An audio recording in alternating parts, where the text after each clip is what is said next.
Very good morning students. आप सबों का मेरा यूट्यूब चैनल पर बहुत बहुत स्वागत है।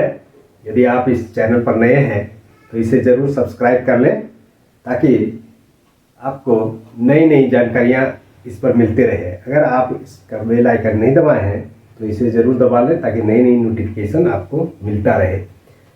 जैसा कि मैंने कहा था इस चैनल पर कि इसमें भूगोल से संबंधित सभी तरह की जानकारियाँ दी जाएंगी।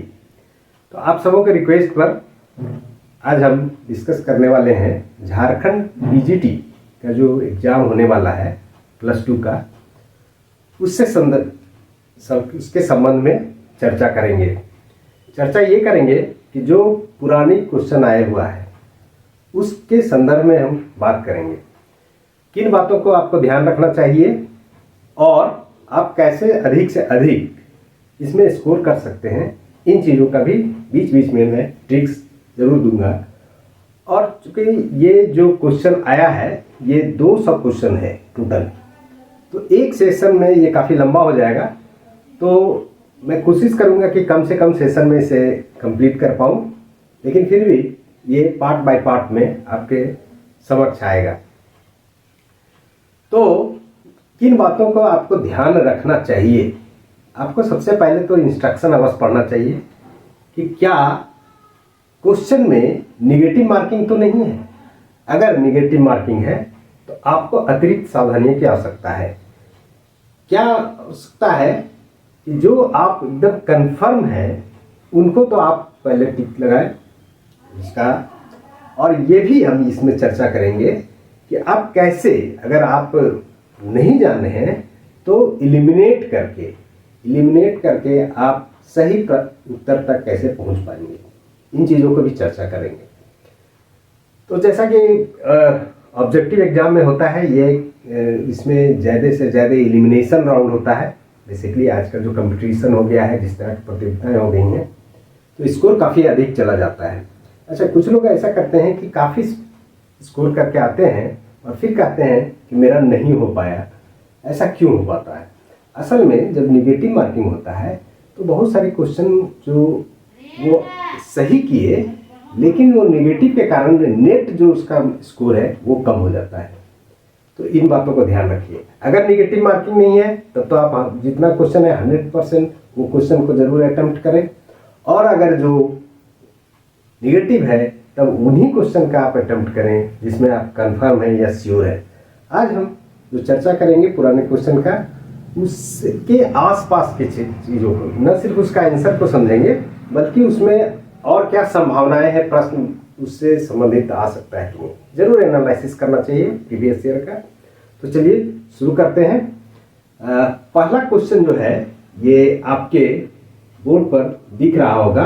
पहला क्वेश्चन है, मैं कोशिश करूंगा कि इंग्लिश में भी एक चीज़ और मैं यहाँ बताना चाहूँगा कि प्रश्न जो होता है जनरली कॉम्पिटिटिव एग्जामिनेशन में वो दोनों लैंग्वेज में होता है, इंग्लिश और हिंदी दोनों में।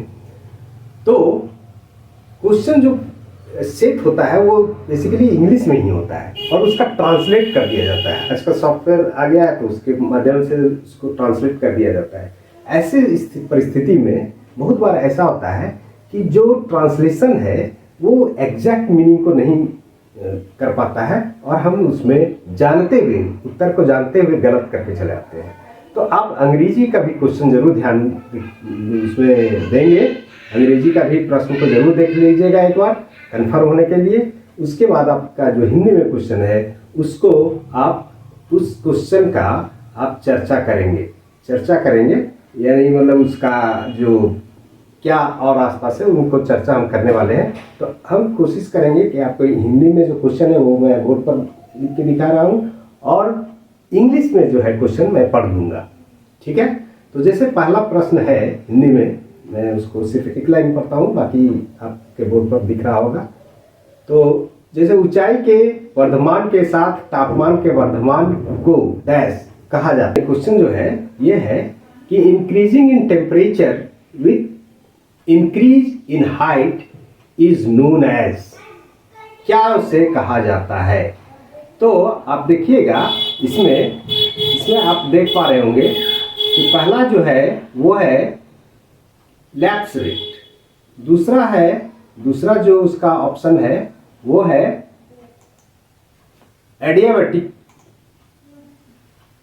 एडियाबैटिक लैप्स रेट, और तीसरा में सी में है इन्वर्जन ऑफ टेम्परेचर, और चौथा में है नॉर्मल लैप्स या नॉर्मल रेट, सिर्फ नॉर्मल रेट कहा गया है।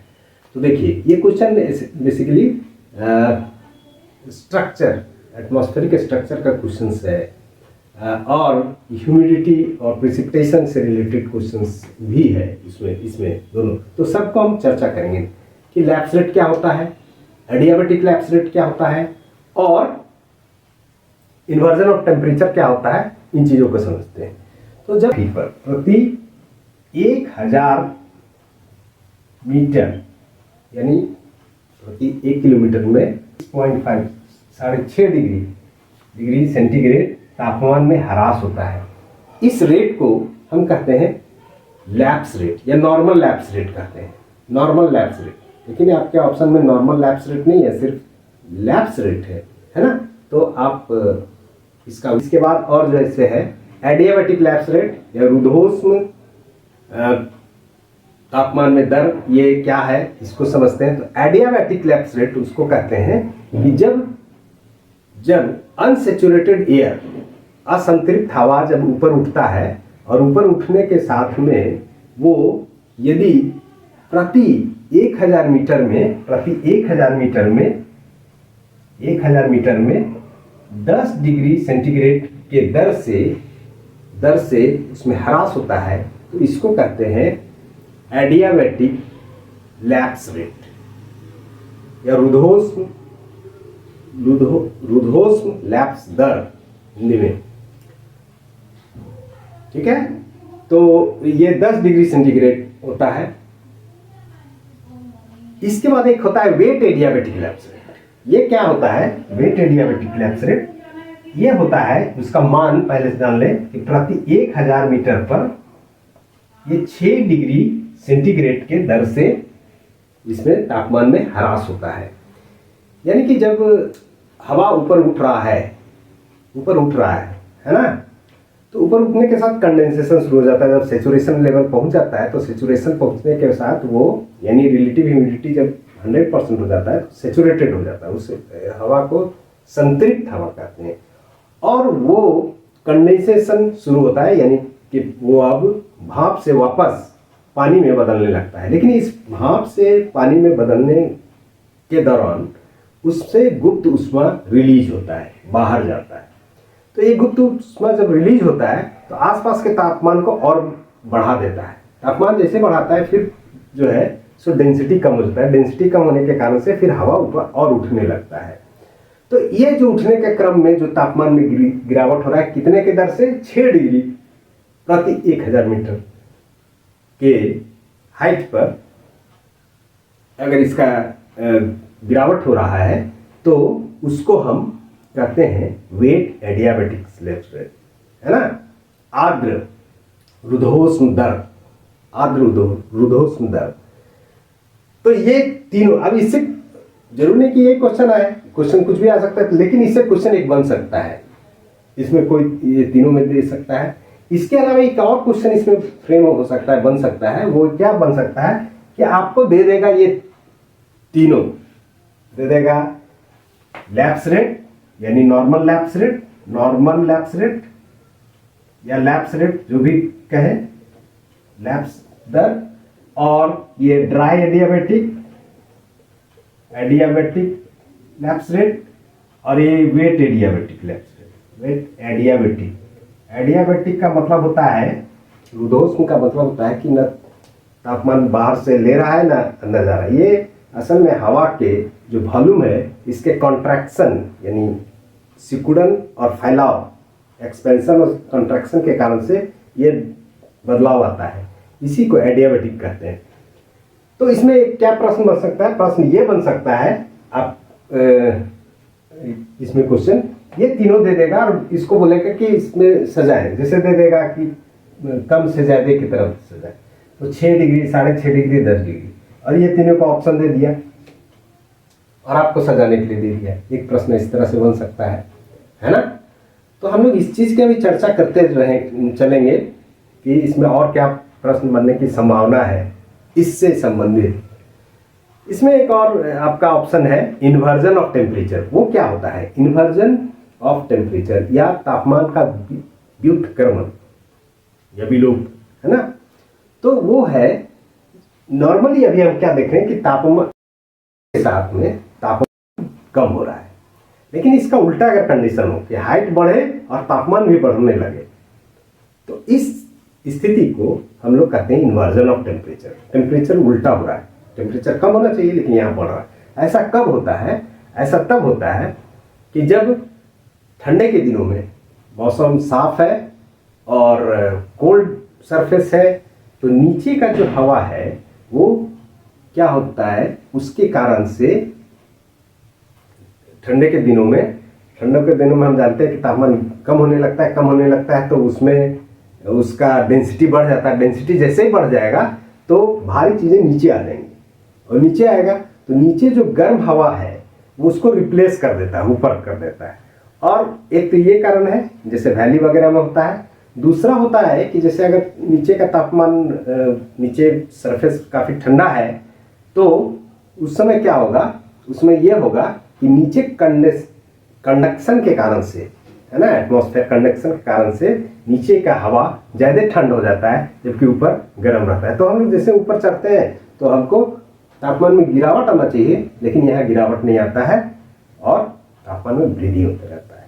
तो ये चारों ऑप्शन से संबंधित मैंने चर्चा किया ताकि आपको इससे संबंधित अगर कोई प्रश्न आता है तो आप उसको कर सकें। तो इसका जो पहला क्वेश्चन था उसका उत्तर जो है हम लोग सिर्फ आंसर का यहाँ लिखते जाएंगे। Answer with temperature with increase in height.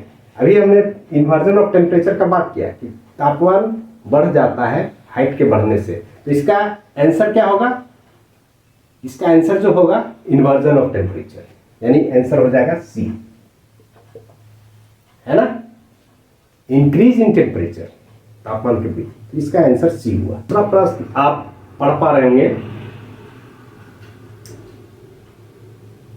इसमें deflected of wind bye rotation of earth is known. आपका ABCD 4 ऑप्शन दिया हुआ है। पहला है मोशन इफेक्ट, दूसरा है कॉर्लिसिस इफेक्ट, तीसरा है एक्सीडेंटल इफेक्ट और अनफोर्स्ड विंड, है ना, अनफोर्स्ड विंड। ये 4 ऑप्शन है। इसमें कौन सा आंसर होगा हम लोग इसको समझ लेंगे। ये बेसिकली रोटेशन और रिवोल्यूशन के कारण से कौन कौन सी प्रभाव पड़ता है। तो रोटेशन जब हो रहा है, पृथ्वी घूम रही है अपने अक्ष पर, यानी 24 घंटा में एक चक्कर लगा लेता है, तो उस घूर्णन के कारण जो एक आभासी, है ना, एपरेंट फोर्स का फर्क पड़ता है और वो कहलाता है कॉर्लिसिस बल, कॉर्लिसिस फोर्स। ठीक है, कॉर्लिसिस बल इसे कहते हैं।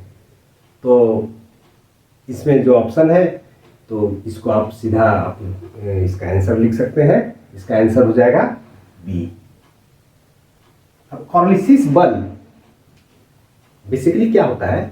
मोशन है या वेलोसिटी है, वेलोसिटी ऑफ द मास, यानी जो हवा चल रही है उसकी वेलोसिटी पर निर्भर करेगा कि कितना ये प्रभावित कर रहा है। दूसरा साइन ऑफ एंगल, किस एंगल पर, यानी कि जो इक्वेटर है ना, अब देख पा रहे हैं जैसे ये अगर पृथ्वी है और ये इक्वेटर से ये कितना एंगल बन रहा है, कहाँ पर ये हवा चल रही है, यानी ये एंगल जितना ज्यादा होगा कॉर्लिसिस बल का प्रभाव उतना अधिक होगा। यानी कि इक्वेटर के पास 0 डिग्री है, अगर साइन, जैसे हम लोग जानते हैं साइन कॉस टैन वाला थीटा, साइन थीटा इस पर निर्भर करता है, तो साइन 0 0 होता है, साइन 0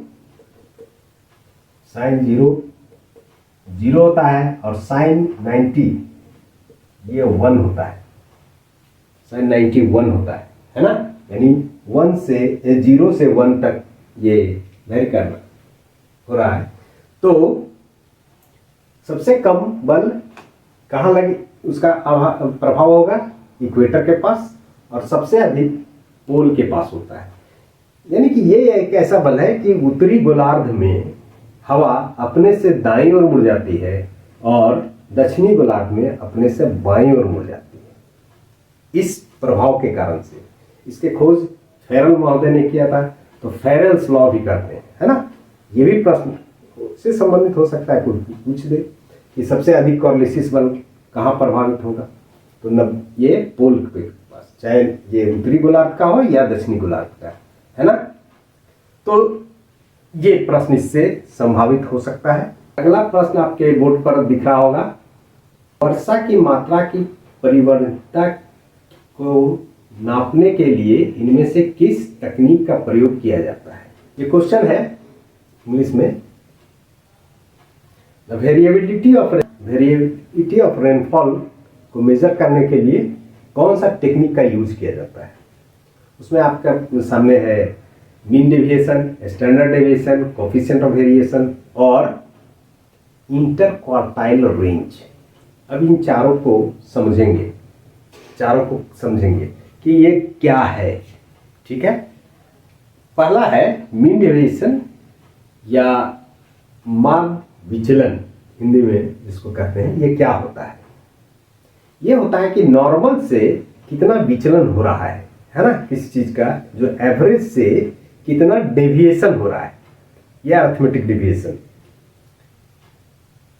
ये मीन, मीडियन, मोड तीनों से हम इसका डेविएशन निकाल सकते हैं, लेकिन जनरली अरिथमेटिक मीन से हम लोग निकालते हैं। और ये उस वैल्यू से कितना डेविएट कर रहा है, यानी नॉर्मल से वो कितना डेविएट कर रहा है, कम हो रहा है या ज़्यादा, इसको हम लोग इसमें पॉजिटिव और नेगेटिव साइन को नहीं देखते हैं कि पॉजिटिव हो रहा है या नेगेटिव हो रहा है, लेकिन उससे कहाँ डेविएट कर रहा है, ठीक है। जैसे कि इसका जो फॉर्मूला हम लोग देखते हैं वो है डेल्टा एक्स बार। ये मीन डेविएशन यानी अरिथमेटिक मीन का हम लोग लेते हैं, यानी कि ये समेशन ऑफ ये मोड का चिन्ह है, यानी कि प्लस माइनस का साइन को हम लोग काउंट नहीं करते हैं, ये मोड कहलाता है। ये है x माइनस एक्स बार, यानी ये जो मीन देखिए, ये यहाँ से ये मीन से कितना वैरी कर रहा है, ठीक है, यानी कितना अंतर हो रहा है, और डिवाइडेड बाय सिग्मा एफ या एन, टोटल एफ को, इसको हम कहते हैं मीन डेविएशन। उसी तरह से मीडियन के लिए, अगर यहाँ मीडियन के लिए हम लोग अलग करते हैं कुछ, जिसको बोलते हैं डेल्टा, है ना। तो ये इसको दिखाने का तरीका उसी तरह से मोड के लिए मोड का होगा, तो सिंपली उसी तरह से हो जाएगा, ये माइनस ये जो m निकलेगा, मीडियन निकालेगा, मीन मीडियन मोड का फॉर्मूला आपको मालूम होगा, और डिवाइडेड बाय n। उसी तरह से मोड के संदर्भ में होगा sigma x minus Z, mode जो निकलेगा उससे कितना डेविएशन कर रहा है, और ये मीन डेविएशन का है। इन तीनों से निकलता है, लेकिन जनरली हम लोग इसको प्रयोग करते हैं अरिथमेटिक मीन से, समांतर माध्य से। दूसरा जो है आपका, पहले चारों को समझ लेते हैं, फिर इसका आंसर देखते हैं कि क्या इसका होगा। दूसरा है स्टैंडर्ड डेविएशन, मानक विचलन जिसको कहते हैं, मानक विचलन। ये क्या होता है, ठीक है। और मानक विचलन को डिनोट करते हैं सिग्मा से, इससे डिनोट करते हैं।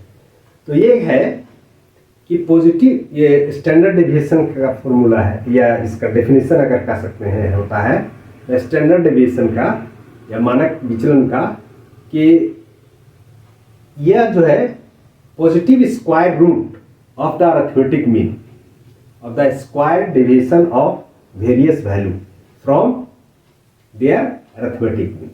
यानी जो अभी हम लोग अरिथमेटिक मीन निकाले, जो डेल्टा वाला फॉर्मूला, उसमें स्क्वायर के साथ, है ना, स्क्वायर के साथ लेते हैं और फिर उसका स्क्वायर रूट कर लेते हैं। तो ये स्टैंडर्ड डिविएशन का निकालने का तरीका है, लेकिन इसमें एक टर्म आता है वेरिएंस। क्योंकि ये स्क्वायर रूट है, तो इसका वेरिएंस का जब उसको स्क्वायर ले लेंगे तो ये वेरिएंस कहलाता है, वेरिएंस। ठीक है, वेरिएंस। अब coefficient of variance, coefficient of variance क्या होता है? कोफिशिएंट ऑफ वेरिएंस असल में कार्ल पियर्सन ने इसे दिया था, और ये दिया था ये जो हम स्टैंडर्ड डेविएशन लिए, स्टैंडर्ड डेविएशन को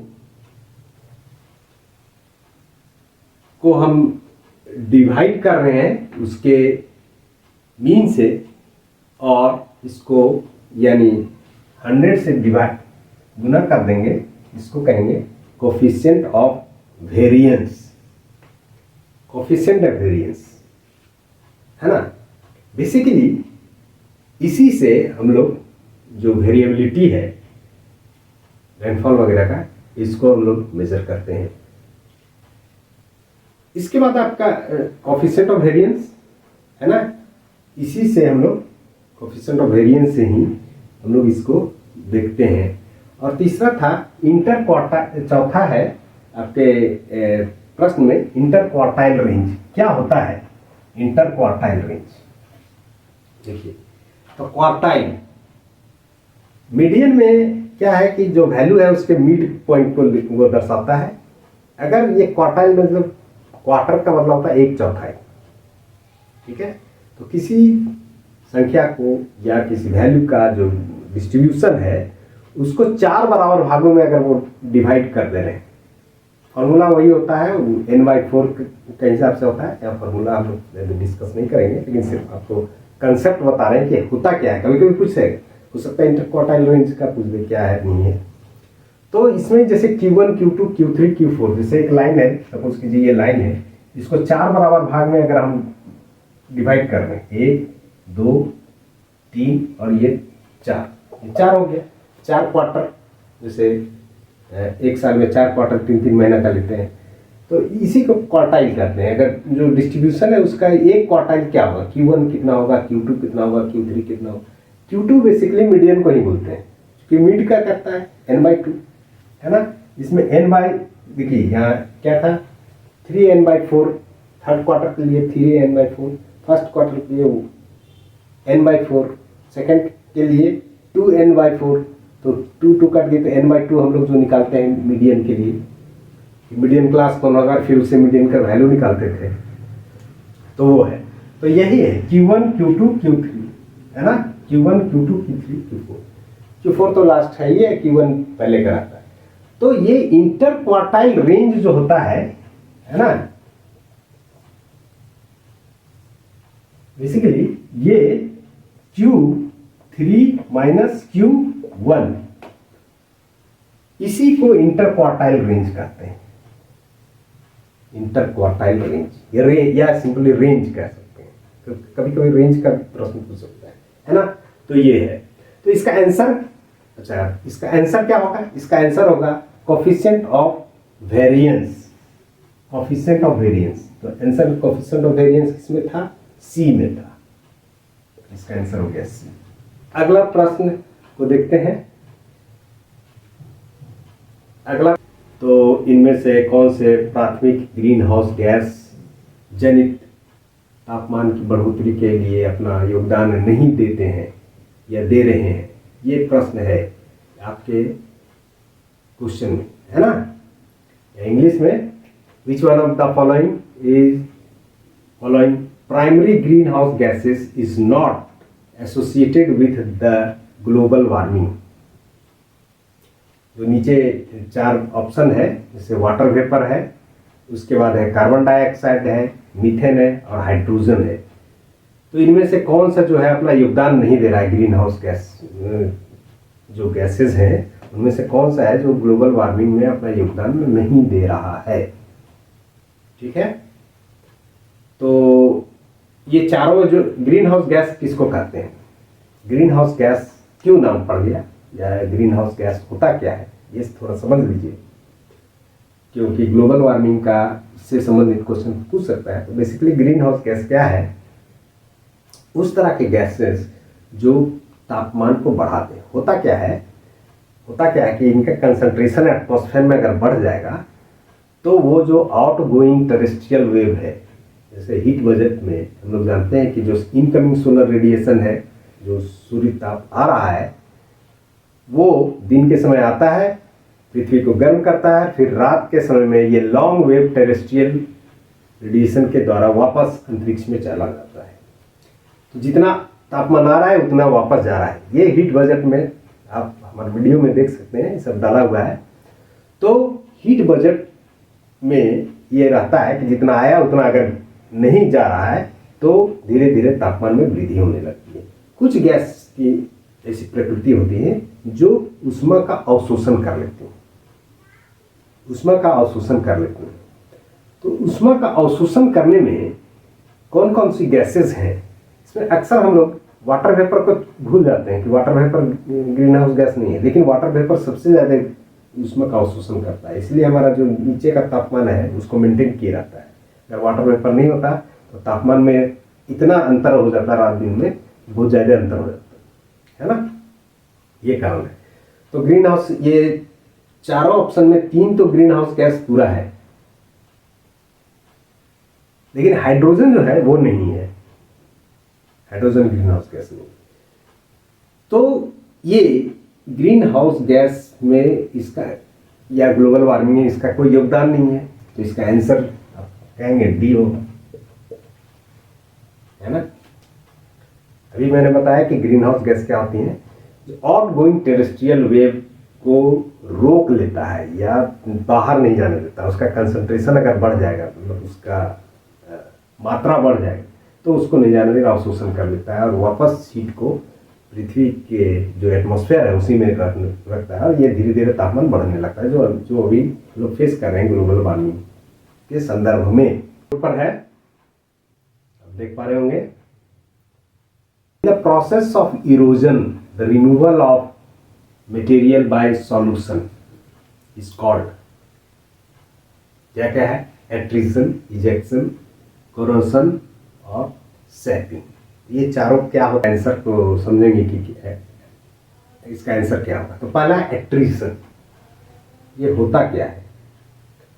तो ये क्या है, एक भौतिक विदरिंग या mechanical wear and tear process है, इरोजनल टूल्स है, जिसमें कि जो छोटे छोटे बोल्डर, कोबल्स, पेबल्स जो होते हैं, पत्थर, वो आपस में रगड़ाते हैं, है ना। रगड़ाने के कारण इरोजनल प्रोसेस होता है। जैसे नदियों वगैरह या पानी का जो बहाव हो रहा है उसमें ये चीज़ें जैसे उसके तलछट में चल रहा है तो आपस में एक दूसरे को रगड़ते रगड़ते उसको क्या कर रहा है, उसको काट रहा है नीचे। इस प्रोसेस को एट्रिशन करता है। कोरोशन या सॉल्यूशन, है ना, कोरोशन।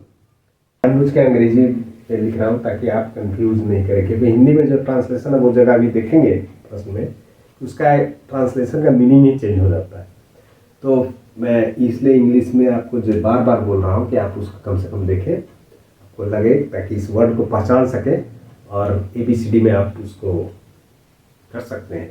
तो कोरोशन ये क्या है, ये जो डिजॉल्व सॉल्युबल मॉलिक्यूल्स है, पानी में जो डिजॉल्व हो जाता है, घुलनशील पदार्थ जो है, ये प्रोसेस के द्वारा इसमें जो वेदरिंग का या डिसइंटीग्रेशन और डिकम्पोजिशन जो होता है ना, खास करके जो कार्बोनेट रॉक से, यानी कैल्शियम कार्बोनेट यानी चूना पत्थर वाला जो क्षेत्र है, उसमें ये चीज़ें घुल जाता है, घुल के और वो इरोजन कर वहाँ से हटा देता है ना। तो इसको कोरोशन कहते हैं, कोरोशन कहते हैं। डिजॉल्व, आपसे पूछा है प्रश्न कि removal of the material by the solution, मतलब सॉल्यूशन में जो घुल के किया है। इसके बाद होता है एब्रेशन, ये भी हम लोग जान लें क्या है, इसमें हालांकि लिखा हुआ नहीं है लेकिन ये। तो कोरोशन का जो ऑप्शन था सी में, इसका आंसर सी इसका आंसर होगा, लेकिन हम और भी चीज़ें इसमें डिस्कस कर लेते हैं। क्या आखिर है क्या एब्रेशन, ये भी एक प्रोसेस है जो इरोजनल प्रोसेस में आता है वो क्या है, वो है कि रिमूवल ऑफ द लूजन मटेरियल, जो थोड़ा सा लूज रहता है उस मटेरियल को रिमूव करता है वैली में या वैली के फ्लोर से, जिसमें कि ये जो पेबल्स है, कोबल्स है या ग्रेवल है, यानी छोटा छोटा जो पत्थर का साइज है, इसका नामकरण होता है उसके आधार पर, उनके कारण से जो उसको बहा के तोड़ के ले जा रहा है, थोड़ा सा लूज है, इस प्रोसेस को एब्रेशन कहते हैं, है ना, इसको एब्रेशन कहते हैं। एक और है हाइड्रोलिक एक्शन, ये भी जान लें। हाइड्रोलिक प्रोसेस ये है, ये जब इसमें बेसिकली क्या हो रहा है कि इसमें जो break down of the rocks है, rock in the valley side, valley के साइड में, यानी जो नदियाँ चल रही हैं वैली के किनारे वाले भाग से, इसको तोड़ लेता है या उससे रिमूव कर ले रहा है ना, इसको तोड़ रहा है, ब्रेक डाउन कर रहा है। इसके कारण से जो चैनल है, ये इसका जो करंट यानी जो जलधारा बह रहा है उसके कारण से अगल बगल के चैनल से कर रहा है, वो सब वैली फ्लोर को कर रहा था और ये इसके साइड से कर रहा है ना। तो ये प्रोसेस को हम लोग हाइड्रोलिक एक्शन करते हैं, इसको हाइड्रोलिक एक्शन करते हैं। इजेक्शन एक टर्म यहाँ आपके क्वेश्चन में है, किसी चीज को इजेक्ट यानी फोर्सफुली फेंक दिया जाता है, जबरदस्ती फेंक दे रहे हैं, इसको इजेक्ट कहते हैं, तो इजेक्शन, इस टर्म को इजेक्शन कहते हैं। सैपिंग एक टर्म, इसमें ऑप्शन में आपका सैपिंग है, SAPPING, सैपिंग। तो ये जो है, ये इसका मतलब क्या होता है या इसका प्रोसेस क्या होता है कि जो हिल स्लोप है, हिल स्लोप में या स्कार्प में जो वो उसका कटाव होता है, जो पीछे की तरफ जाता है चीज़ें, है ना, जैसे जो नदियाँ हैं वो काटते काटते क्या करते हैं, उसको बढ़ाते चला जाते हैं, यानी कि वो जो स्कार्प है वो पीछे जा, रिसेस हो रहा है, पीछे जा रहा है। इस प्रोसेस को, यानी ये भी वेदरिंग का ही प्रोसेस है, यानी आपका जो ऑप्शन दिया है वो सब वेदरिंग और इरोजन का ही प्रोसेस का टर्म को यहाँ दिया गया है, तो आपको जान लेना चाहिए, इसीलिए मैं इसका चर्चा कर रहा हूँ। तो जो सैपिंग है, सैपिंग का मतलब हुआ कि जो रिसेशन यानी वो जो घाटे जो पीछे की तरफ खिसक रहा है, कौन सा है, वैली स्लोप का यानी हिल स्लोप का या स्कार्प का, उसको हम सैपिंग कहते हैं। तो ये 4 ऑप्शन था, चारों का डिस्कशन किया। इनमें से फ्लूइडिटी करंट थ्योरी किस लिए, ये सबमरीन कैनियन, यानी कि जो समुद्र के अंदर जो कैनियन बन रहा है उसका अलग अलग लोगों ने सिद्धांत दिया। बहुत सारे कैनियन क्या होता है, बहुत सारा, उसमें उस सिद्धांत को किसने दिया, तो इसका सीधा उत्तर है, इसको डेली महोदय ने दिया था, डेली महोदय ने। तो इसका आंसर डेली जो है वो ए में है। हो रहा है या सबमरीन कैनियन के संदर्भ में और कौन कौन सा थ्योरी है और किसने दिया है उन चीज़ों को। तो एक है डायस्ट्रॉफिक थ्योरी। इस थ्योरी में क्या है, इस थ्योरी में जो एंडोजेनेटिक फोर्स है, जो अंतर्जात बल है, उसके कारण से फॉल्ट या ग्रेवन का निर्माण हो जाता है, क्या जो कंटिनेंटल शेल्फ में है, और उसके कारण से ये सबमरीन कैनियन बन जाता है। ठीक है, ये डायस्ट्रॉफिक थ्योरी है। एक थ्योरी है इसी से संदर्भित कि submarine density current theory. Submarine density current यानी डेंसिटी में जो अंतर हो रहा है, इसके कारण से एक धारा का उत्पत्ति हो जाती है और उसके कारण से नीचे कैनियन बना होता है। कैनियन जैसे हम लोग जानते हैं कि इरोजनल प्रोसेस है ना, गॉर्ज कैनियन। तो सब में मतलब समुद्र के अंदर कैनियन बन रहा है, उसके संदर्भ में ये सिया जो आपका ऑप्शन में है सेल्स, SALIS, ये इन महोदय ने इस थ्योरी दिया। कौन सा theory? Submarine density current theory. सब यानी इनका कहना था कि जो डेंसिटी में जो अंतर है, घनत्व में, जलधारा समुद्री जल में, उसके कारण से जलधारा उत्पन्न होते हैं और उसके प्रवाह से इरोजनल होते होते एक कैनियन बन जाता है। ये उनका सिद्धांत था। एक है सब एरियल इरोजन थ्योरी। इसको जेडी डाना या हल ने इसे दिया। उनका कहना था कि जो इसके कारण होता क्या है कि जब ऊपर में जो नदी के द्वारा ये गॉर्ज या कैनियन बना, ये बाद में जब सबमर्ज हो गया है ना, सबमर्ज हो गया यानी कि टेक्टोनिक मूवमेंट के कारण से या किसी कारण से वो नीचे चला गया वो पूरा वैली, तो वो कैनियन दिखता है अर्थ मूवमेंट के कारण से, या सी लेवल राइज कर गया तो उसके कारण से ये सबमरीन कैनियन बन जाता है। इसको जेडी डाना या हल एक्सेट्रा बहुत सारे लोग मिलके, तो ये इससे संबंधित जो थ्योरी है उसका भी चर्चा करते जा रहे हैं ताकि आपको लंबा जाएगा नो डाउट, क्योंकि हम डिस्कशन करते जा रहे हैं आसपास के सारी चीज़ों को। चाहते तो इसका सीधे आंसर मैं बता सकता था, लेकिन उससे आपको लाभ नहीं मिलेगा, आपको लाभ नहीं मिलेगा। आप आंसर कर लेंगे, जरूरी नहीं कि वही क्वेश्चन आए, लेकिन उसके आसपास का अगर आप देखेंगे तो हो सकता है उसी टॉपिक, क्योंकि टॉपिक उतना ही है, उसी टॉपिक से क्वेश्चन बन रहा है, तो आपको ये फायदा करेगा, निश्चित रूप से करेगा। चलिए अगला क्वेश्चन देखते हैं। ट्रॉपिकल रीजन में वाटर वेपर का या जलवाष्प का कितनी प्रतिशत है?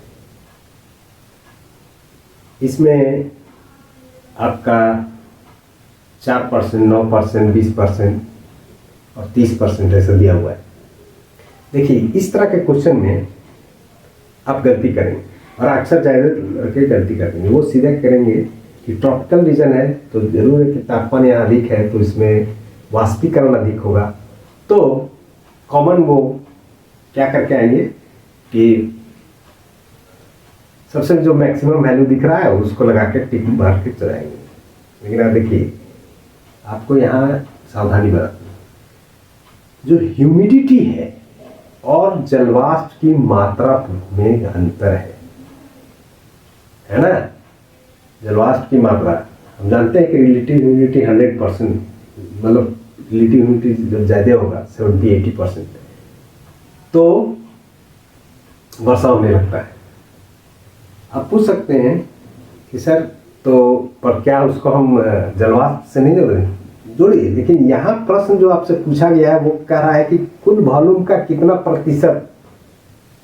प्रतिशत जो है एटमॉस्फेयर में जलवाष्प है। आप सोचिए कि अगर 100% या 70% जल है और 30% हवा रहेगा तो क्या होगा? पानी ज़्यादा रहेगा। ऐसा हो सकता है? ऐसा नहीं हो सकता। उसका एटमॉस्फेयर जो है वो उसको सस्टेन ही नहीं कर सकता है। तो मैक्सिमम वैल्यू जो होता है, मैक्सिमम वैल्यू 4% होता है, ये जान लीजिए, है ना। मैक्सिमम वैल्यू जो है ये 4% है, इससे ज़्यादा नहीं होता है। और मिनिमम वैल्यू 0.2%, ये वैरी करता है ये टेम्परेचर के कारण से। जो हम जानते हैं कि लैटिट्यूड के हिसाब से टेम्परेचर वैरी करता है, तो अलग अलग लैटिट्यूड में इसका वेरिएशन होता है। इसमें आपको ट्रॉपिकल रीजन पूछा है यानी मैक्सिमम टेम्परेचर है, तो मैक्सिमम टेम्परेचर में जो सस्टेन करने का जो कैपेसिटी है वो मैक्सिमम होगा, तो यहाँ 4% होगा, उससे ज़्यादा नहीं हो सकता है ना। तो सबसे ज़्यादा जो होगा तो 4%, और आपका ऑप्शन 4% से शुरू ही हुआ, तो कंफ्यूज करने में 4 से शुरू करके 30 तक कर दिया, और लोग गलती करके आ जाएंगे इस तरह का। तो ह्यूमिडिटी और टोटल वॉल्यूम का जो पूछा है, वॉल्यूम का पूछा है कि परसेंट, उसका ये दोनों में अंतर है, 0% से 4% दिया है आपको। तो खैर ये क्वेश्चन का आंसर क्या होगा वो हम लोग देखेंगे लास्ट में।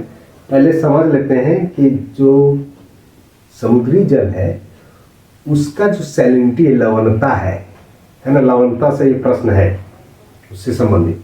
तो कौन कौन सा होता है, लवणता क्या है और कुल जो सॉलिड है उसका कितना प्रतिशत है, ये दोनों चीज़ों को समझेंगे, दोनों चीज़ों को समझेंगे। तो लवणता उसको कहते हैं कि जैसे 1000 ग्राम में 1000 ग्राम में कितना ग्राम कोई सॉलिड, मतलब जो सॉलिड, सॉल्यूशन, सॉल्वेंट, ये 3 चीज़ें आपका होता है। सॉलिड मतलब जो घुल रहा है, और सॉल्वेंट मतलब जो उसको घोल दे रहा है, जैसे चीनी को सॉलिड कहेंगे, और पानी को सॉल्वेंट कहेंगे क्योंकि उसको घोल दे रहा है, और ये दोनों को, चीनी और पानी का मिश्रण को सॉल्यूशन कहते हैं, है ना। इसी तरह से हमारे जो समुद्री जल है उसमें जो खारापन है, सैलिनिटी यानी खारापन जो है, उसमें खारापन क्या होता है कि उसमें कितने मात्रा में ये सॉलिड घुला हुआ है, ये निर्भर करता है। एवरेज जो होता है, ये आप जानते हैं कि नॉर्मल जो है वो है, इसको हम लोग समझते चलेंगे, मतलब सॉलिड उसका कितना है और कुल जो सॉलिड है उसका वो कितना प्रतिशत भाग है, ये दोनों चीज़ का। तो इसका एक आपके सामने बोर्ड पर मैं पूरा सबको दिखा दे रहा हूँ, इसमें इसका आंसर होगा। प्रश्न है वो आपके बोर्ड पर दिख रहा होगा, है असल में क्लस्टरिंग का या नियरेस्ट नेबर एनालिसिस, है ना। नियरेस्ट नेबर एनालिसिस का ये प्रश्न है, क्या है उसका फॉर्मूला और कितना से कितना होता है, उस चीज को हम लोग समझ लेंगे। नियरेस्ट नेबर एनालिसिस, इसका जो फॉर्मूला है वो है Rn इक्वल टू, है ना, 2D under root n upon a, ये इसका फॉर्मूला आता है। Rn क्या बता रहा है, Rn बता रहा है क्लस्टर, यानी कि वो डिस्टेंस कितना दो सेटलमेंट के बीच का डिस्टेंस है, इन चीज़ों को समझा रहा है ना। तो इसमें कौन क्या है, ए जो है ये एरिया, कुल एरिया, एक एरिया में कितना सेटलमेंट है, क्लस्टर है इस चीज़ को, है ना। यानी कि डिफरेंट जैसे विलेजेस हैं वो एक दूसरे से कितने दूरी पर बसे हुए हैं, बहुत नज़दीक है अरे तो क्या होगा, क्लस्टर एकदम कॉम्पैक्ट टाइप का होगा, और बहुत दूर में है तो वो क्या होगा, डिस्पर्स होगा। इसको ये बताता है नियरेस्ट नेबर एनालिसिस, दो सेटलमेंट के बीच का क्या कंडीशन है किसी एरिया में। ए दर्शा रहा है, यहाँ ए दर्शा रहा है साइज ऑफ एरिया, जो साइज ऑफ एरिया को, किसी क्षेत्र का कितना आकार है या क्या साइज है। डी जो बता रहा है, डी, यहाँ डी, ये डी बता रहा है मीन डिस्टेंस बिटवीन विलेजेस, दो गांवों के बीच में या सेटलमेंट के बीच का मीन डिस्टेंस, तो गांवों के बीच क्या दूरी।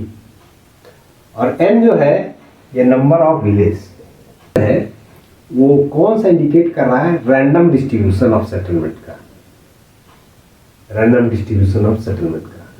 आपका 4 ऑप्शन दिया हुआ है, उनमें से कौन सा कहेगा, तो हम लोग समझेंगे। आरएन का वैल्यू जब 0 होगा तब विलेज का जो ऑक्यूपेशन, मतलब ऑक्युपाई कर रहा है जगह, वो सेम लोकेशन ये सेम डिस्टेंस के इक्वल में कर रहा है, सेम डिस्टेंस, सब बराबर बराबर डिस्टेंस में वो किया हुआ है ना। विलेज ऑक्युपाइड सेम डिस्टेंस, यानी कि एक जैसे दो गांव है तो ये सब जैसे गांव है तो इस तरह से सबका दूरी बराबर बराबर दूरी पर अगर इस तरह से है तो इसका जो Rn का वैल्यू आएगा उस फॉर्मूला से वो 0 आएगा। दूसरा है जब Rn का वैल्यू जब 2.15 ये आए तो मैक्सिमम स्पेसिंग है ना, और जब Rn का वैल्यू 1 आएगा, Rn का वैल्यू 1 आएगा 1.0 तो ये होगा रैंडम स्पेसिंग, मतलब कोई उसका सीक्वेंस नहीं है, रैंडमली पूछा है यही चीज कि सेटलमेंट के बीच में कौन सा इसमें से जो रैंडम डिस्ट्रीब्यूशन को दर्शाता है। तो Rn का वैल्यू 1 जो दिख रहा है ना, ये इसका आंसर होगा।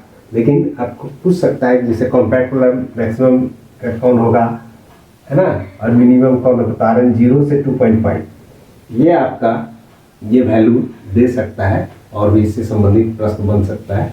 तो ये होगा इसका आंसर जो होगा, ये आपका ऑप्शन में बी है, तो इसका आंसर बी। अगला प्रश्न आप देख पा रहे होंगे अपने बोर्ड पर, इसका इंग्लिश में क्वेश्चन है, which of the following is related to the tribal economy.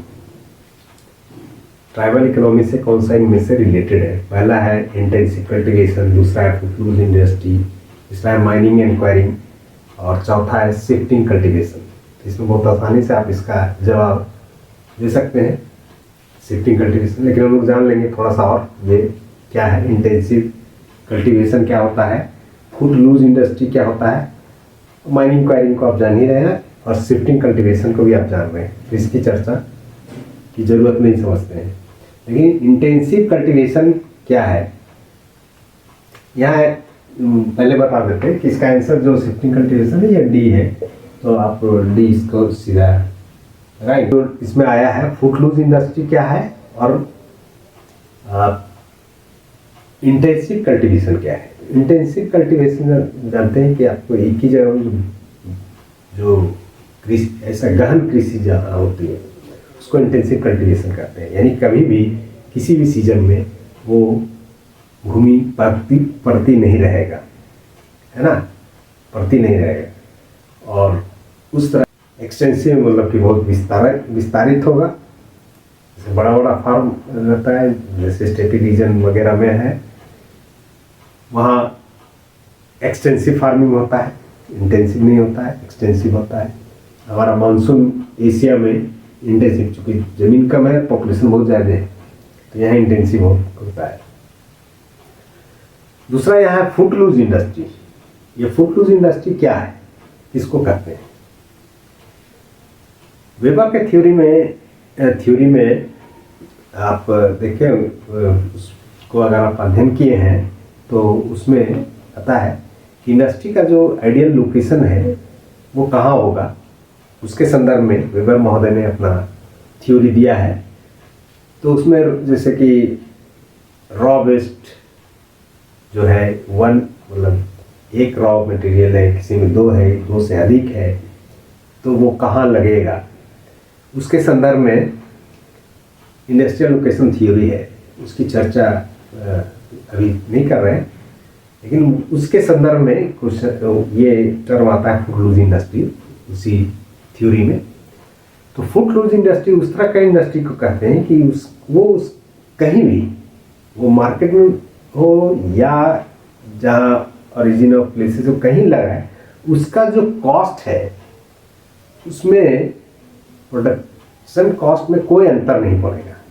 इसलिए वेबर महोदय ने क्या कहा था कि प्रोडक्शन कॉस्ट में हम कितना मिनिमम कर सकते हैं तो हमारा प्रॉफिट ऑफ मार्जिन बढ़ेगा, यही उनका थ्योरी था, है ना।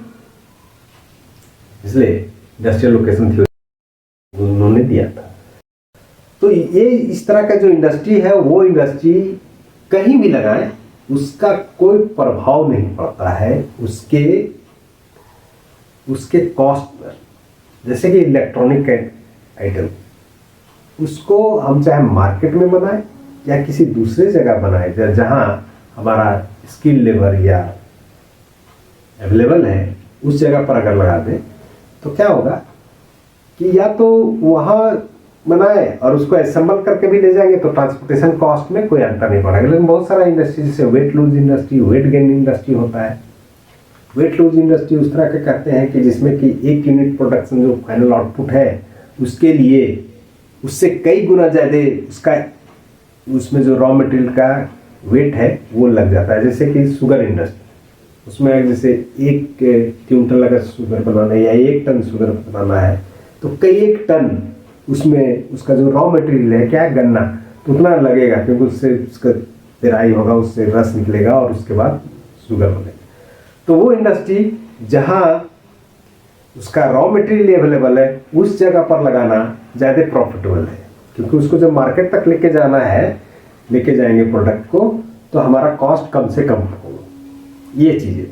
दूसरा आयरन एंड स्टील इंडस्ट्री है, इसमें भी 1 टन स्टील बनाने में कई 1 टन कोयला लगता है, फिर आयरन ओर लगता है और भी दूसरा जो उसका रॉ मटेरियल है वो लगता है, चूना पत्थर वगैरह लगता है। तो ये आप जानते हैं। तो उस तरह की इंडस्ट्री को वेट लूज इंडस्ट्री कहते हैं। और एक इंडस्ट्री होता है वेट गेन इंडस्ट्री। उसमें क्या होता है कि जो रॉ मटेरियल है वो उसका जब प्रोडक्ट बनता है तो उसका वेट बढ़ जाता है। जैसे ब्रेड का इंडस्ट्री, ब्रेड है ना, ब्रेड बनाने के लिए हमें क्या चाहिए, आटा चाहिए, उसका मेन इंग्रेडिएंट है, रॉ मटेरियल है। तो आटा चाहिए और पानी चाहिए और उसको बेक कर देते हैं। तो पानी सब जगह चूंकि अवेलेबल है, उबिक्विटस है, सर्वत्र सुलभ है, ऑलमोस्ट सब जगह। तो अगर हम उसको जहाँ आटा बन रहा है वहाँ अगर हम जैसे गेहूँ से आटा जहाँ बनाया मिल के, वहाँ अगर हम फैक्ट्री लगाएं और वहाँ से ट्रांसपोर्ट करके लेके जाएं मार्केट तक, तो हमारा जो कॉस्ट है वो बढ़ जाएगा क्योंकि इसका वेट ज़्यादा हो जाता है। तो इसको मार्केट से जितना नज़दीक रखेंगे इस इंडस्ट्री को, उतना हमको प्रॉफिट ज़्यादा होगा, क्योंकि आटा को ढोना उससे कहीं सस्ता पड़ेगा। तो इस तरह की इंडस्ट्री को वेट गेन इंडस्ट्री कहते हैं। तो ये सब चीज़ था, weight gain, weight lose industry, है ना। और footloose industry, footloose industry का भी बताया कि उसका कोई प्रभाव नहीं पड़ता है, कहीं भी आप लगा दीजिए उसका कोई अंतर नहीं है। जैसे कि टेक्सटाइल में रेडीमेड गारमेंट का, वो आप मार्केट के पास रखें या जहाँ अगर आपको स्किल लेबर मिल जाता है तो अगर वहाँ पर आप खोलें तो दोनों का सेम कॉस्ट पड़ेगा, ट्रांसपोर्टेशन कॉस्ट, चाहे कपड़ा का है या उसको सिलाई करके लेके गए हैं तो, या इलेक्ट्रॉनिक्स का। इस तरह का इंडस्ट्री को फूड लूज इंडस्ट्री कहते हैं। ठीक है, अगला जो क्वेश्चन है देख पा रहे होंगे आपके बोर्ड पर, प्रश्न हिंदी में आ रहा है, इसका इंग्लिश में है कि the peneplain is the dash is the classical geometrical cycle of erosion. 4 option है, end product, mature product, beginning product, youthful product. यानी कि पेनी प्लेन किस तरह का प्रोडक्ट है ना। इसका उत्तर जो है वो होगा एंड प्रोडक्ट। ये आंसर ए होगा। आंसर हम यहाँ पहले लिख दे रहे हैं, लेकिन इसकी चर्चा कर रहे हैं थोड़ा सा साइकिल ऑफ इरोजन का। साइकिल ऑफ इरोजन में जो डेविस महोदय ने दिया, उसका जो फैक्टर्स उन्होंने लिखा कि इसमें 3 फैक्टर्स है, जो है स्ट्रक्चर, प्रोसेस और टाइम, जिसको ट्रायो भी कहते हैं। स्ट्रक्चर मतलब लिथोलॉजी, यानी कि वहाँ का जो लिथोलॉजी कैसा है। दूसरा प्रोसेस में जो इरोजनल प्रोसेस है वो प्रोसेस उसको रखे हैं। और तीसरा टाइम। ये 3 फैक्टर है जो किसी भी जो इरोजनल प्रोसेस है उसका जो आउटपुट फाइनल प्रोडक्ट जो होता है उसमें ये काम, इन चीज़ों ये प्रभावित करता है। इनका अपना कुछ प्रीमाइसेस था। प्रीमाइसेस मतलब इसको कह सकते हैं कि पहले से माना हुआ चीज़, इसको मान लिया गया है, इसको प्रूव करने का जरूरत नहीं है ना। इसको प्रीमाइसेस कहते हैं।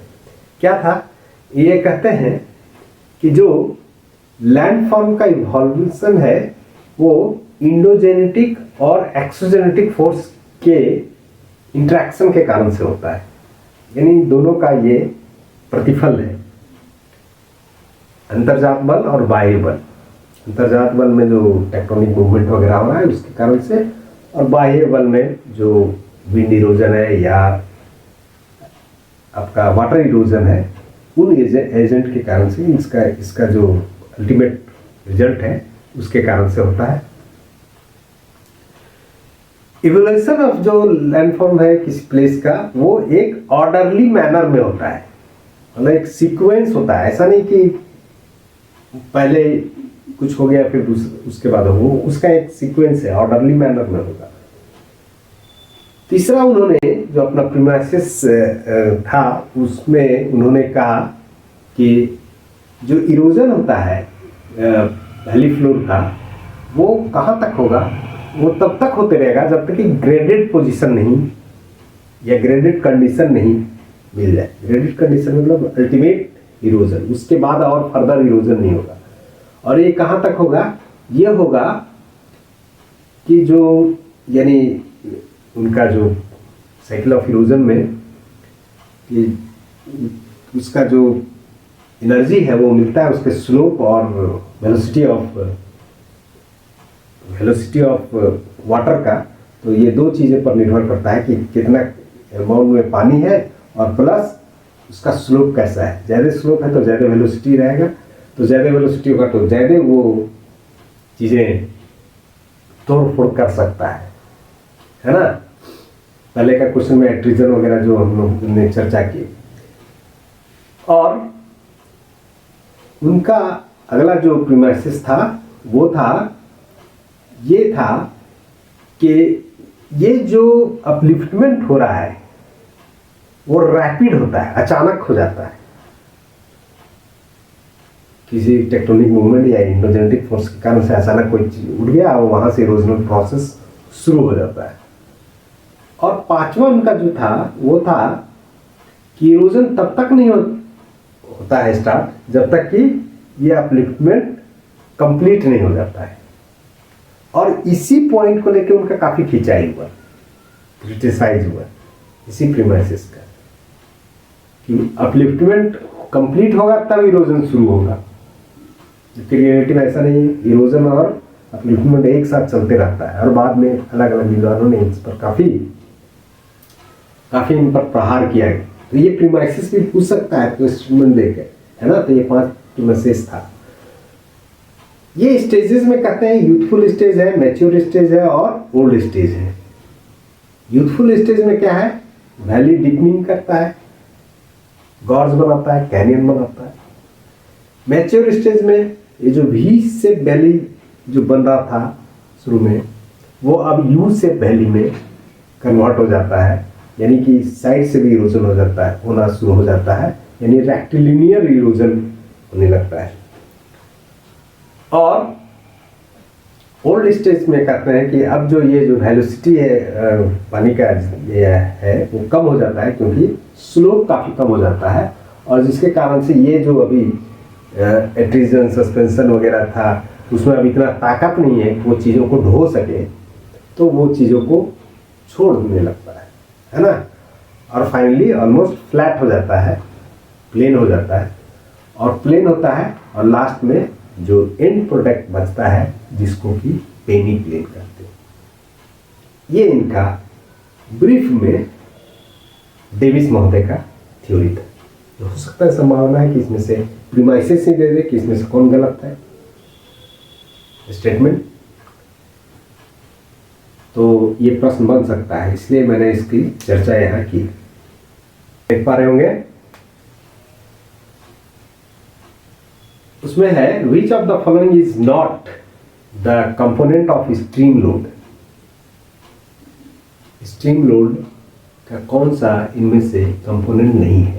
तो पहले तो ये जान लेते हैं कि स्ट्रीम लोड होता क्या है। तो है ना। तो स्ट्रीम लोड उसको कहते हैं, स्ट्रीम लोड उसे कहते हैं कि जो सॉलिड मटेरियल है वो कितना उसका कैरी कर सकता है, कोई स्ट्रीम यानी पानी या जलधारा जो है वो कितना उसको कैरी कर सकता है मटेरियल को। अब ये मटेरियल अलग अलग फॉर्म में हो सकता है। वो हो सकता है कि वो उसमें डिजॉल्व हो, घुल जाए, या उसमें तैरता हुआ रहे, है ना, या जो गाद है ये सब हो।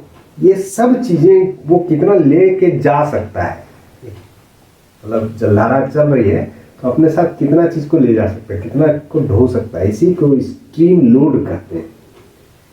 तो इसमें जो है आपका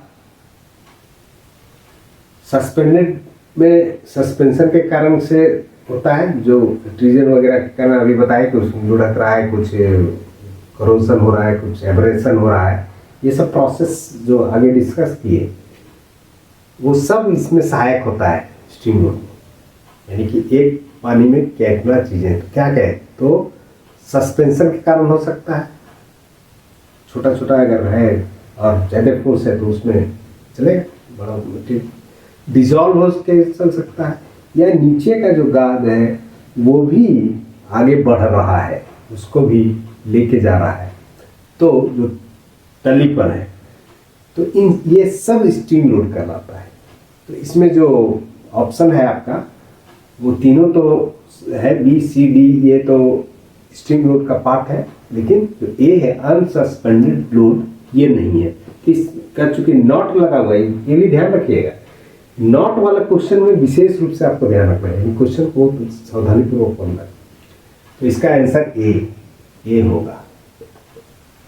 अनसस्पेंडेड के बोर्ड पर आ रहा है, देख सकते हैं। इसमें क्वेश्चन पूछा है कि ट्रॉपिक ऑफ कैंसर, इंडिया के ट्रॉपिक ऑफ कैंसर से रिलेटेड क्वेश्चन है कि इनमें से कौन सा स्थान जो है ट्रॉपिक ऑफ कैंसर से नज़दीक है, काफ़ी नज़दीक है। तो आपको थोड़ा सा मैप पर वर्क करना होगा। अभी ये प्रश्न घुमा फिरा के किस तरह से पूछा जाएगा, ये इससे क्या क्वेश्चन बन सकता है, बहुत सारा क्वेश्चन बन सकता है। एग्जैक्टली यही क्वेश्चन रहेगा ऐसा नहीं है, लेकिन इससे संदर्भित और क्या क्वेश्चन होता है ना, इसका आंसर हम लोग डिस्कस करेंगे क्या इसका होगा। लेकिन आपका अगर लोकेशन आप जान रहे हैं, जैसे आइजोल कहाँ है, राजकोट कहाँ है, कोलकाता कहाँ है, इम्फाल कहाँ है, तो उससे आप उसको निकाल लेंगे, आंसर बना लेंगे। लेकिन जरूरी नहीं कि यही क्वेश्चन आपका इसमें आए, कौन सा नजदीक है। इससे क्या संभावना बना, इससे संभावना ये बन सकता है कि इसमें से किस किस राज्य से जा रहा है और कहाँ कहाँ से जा रहा है। तो आपको याद करना है, ये 8 राज्यों से होकर गुजरता है, और 8 राज्यों का नाम मैं यहाँ बोर्ड पर लिखा हूँ। इससे संभावित प्रश्न क्या हो सकता है, ये प्रश्न आएगा, ये जरूरी नहीं है कि कौन सा है ना। इसका उत्तर होगा, अगला जो प्रश्न है वो है स्टेटमेंट दिया हुआ है गोंडवाना सिस्टम से, है ना, गोंडवाना सिस्टम से रिलेटेड प्रश्न है, ये आप देख पा रहे हैं। और इसमें से पूछा है कि कौन सा करेक्ट है। देखिए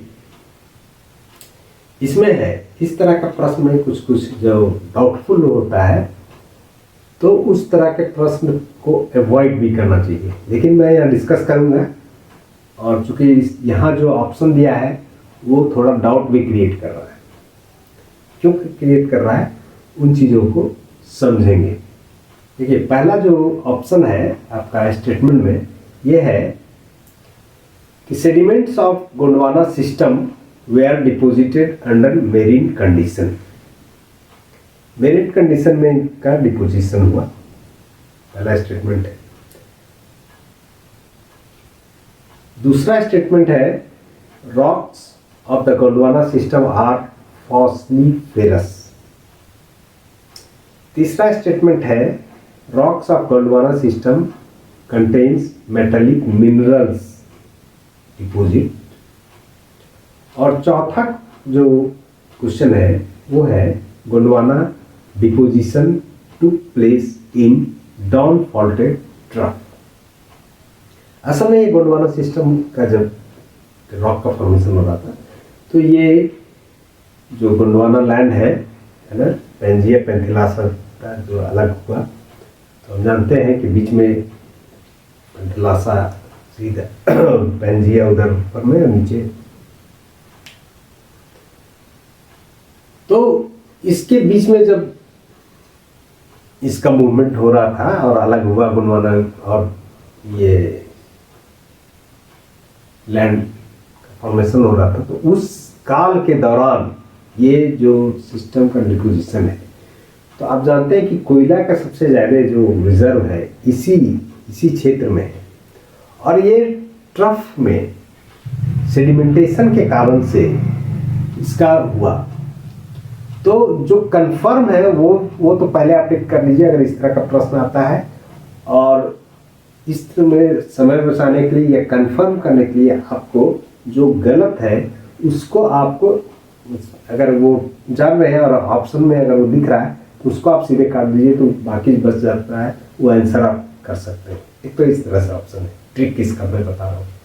यहाँ जो चारों स्टेटमेंट है, इन चारों स्टेटमेंट में जैसे कि फॉस्फोरस है, कंफर्म है। तीसरा जो स्टेटमेंट दिया हुआ है वो दिया हुआ है कि Gondwana system contains metallic mineral, metallic deposit. ये जनरली मेटालिक डिपोजिट नहीं है, लेकिन आयरन और भी मिलता है। अब यहाँ ये कंफ्यूजन कर दे रहा है ये स्टेटमेंट देकर कि आयरन और का क्या है। तो हम ऑप्शन देखेंगे, ऑप्शन से फिर समझेंगे कि कौन सा सही है या गलत है। और अगर अब 100% आपको डाउट लग रहा है तो मैंने बताया पहले ही कि आप थोड़ा रिस्क ले सकते हैं कि क्वेश्चन को छोड़ स्किप कर सकते हैं जब नेगेटिव मार्किंग है तब। और अगर नेगेटिव मार्किंग नहीं है तो आपको क्वेश्चन पूरा अटेम्प्ट करना चाहिए। और चौथा जो है ये जैसे बताइए, ये तो डाउन फॉल्ट ट्रफ में डिपोजिशन है, तो ये कंफर्म है, ये सही है। यानी 4 वाला ऑप्शन जो है वो कंफर्म है। यानी कि आप देखिए यहाँ पर 2 ऑप्शन दिख रहा होगा जो 4 का है ना, और फॉस्फोरस यानी सेकंड का, तो सेकंड का ऑप्शन आपको 2 दिख रहा है, 2 दिख रहा है, बी और सी कंफर्म है। आप नहीं जान रहे, हम एक यहाँ उदाहरण आपको बता रहे हैं कि आप चारों स्टेटमेंट का चारों आपको याद नहीं है, या हो सकता है कि आप इंडेप्थ में थोड़ा स्किप कर रहे हैं। लेकिन जो कंफर्म है वो तो पहले आप उसको इलिमिनेट कर दिया, आपको पहले बताया था कि एलिमिनेशन का। तो ये 4 ऑप्शन है, जैसे पहला में है 1 2 3। अब हमको मालूम नहीं है कि ये फर्स्ट वाला जो ऑप्शन है वो सही है कि नहीं है, ठीक है, हमको नहीं मालूम है, हम नहीं जानते हैं कि वो स्टेटमेंट सही है या नहीं है। दूसरा बोले कि rock of Gondwana system of phosphorus, ये तो कंफर्म है क्योंकि सबसे ज़्यादा कोयला मिलता है इसी क्षेत्र में, ये फॉस्फोरस है इसलिए ये है, तो ये कंफर्म है। यानी 2 तो कंफर्म होगा ही होगा। तो हम वहाँ ऑप्शन देखते हैं कि 2 वाला कौन कौन सा है, तो हमारा एक एलिमिनेट हो गया, डी यहाँ से एलिमिनेट हो गया। डी में देखिए 1 और 3 है, तो डी को कैंसिल, जैसे इसको हटा दिए, ठीक है। जैसे ए में आपका दिया हुआ है 1 2, ठीक है। बी में ट्रिक आपको कुछ चीजें ये सभी काम करना चाहिए, ऐसा नहीं कि आप एकदम सब जान रहे हैं, क्योंकि आप जो है सो कंपटीशन में जा रहे हैं और कंपटीशन में आप जो ज़्यादा स्कोर करेगा वो आगे निकल जाएगा। तो वहाँ पर जरूरी नहीं कि आप हम सब कुछ जाने तभी कर रहे हैं, और ये संभव ही नहीं। तो वहाँ बहुत सारा ट्रिक काम करता है, यही सब चीज़ें बताया जाता है कोचिंग क्लास वगैरह में, यही सब चीज़ें। और नया कुछ नहीं कि कैसे कम समय में आप ज़्यादा कर लें और कौन सा मेथड है, ये सब चीज़ें मैं इसमें आपको चर्चा करते रहूँगा बीच बीच में। सेकेंड ऑप्शन है, दूसरा है, देखिए आपको यहाँ पर है 1 2 4, 1 2 4 है ना स्टेटमेंट में, आंसर में दिया हुआ। तीसरा में सी में है, सी में दिया हुआ है 2 और 4, 2 और 4। और चौथा में है 1 एंड 3, 1 एंड 3। अब देखिए, मैंने कहा कि जो स्टेटमेंट है उसमें फॉस्फोरस से कंफर्म है, यानी 2 वाला हम खोज रहे हैं। तो देखिए 2 जो है सो ये तीनों में है, इसमें नहीं है, ये तो पहले खत्म हो गया। ठीक है, खत्म हो गया। दूसरा जो अब ये बच रहा है, इसमें से कौन सा जो हम नहीं जान रहे हैं, बाकी मैं अभी बताया आपको कि नज़दीक कौन सा है।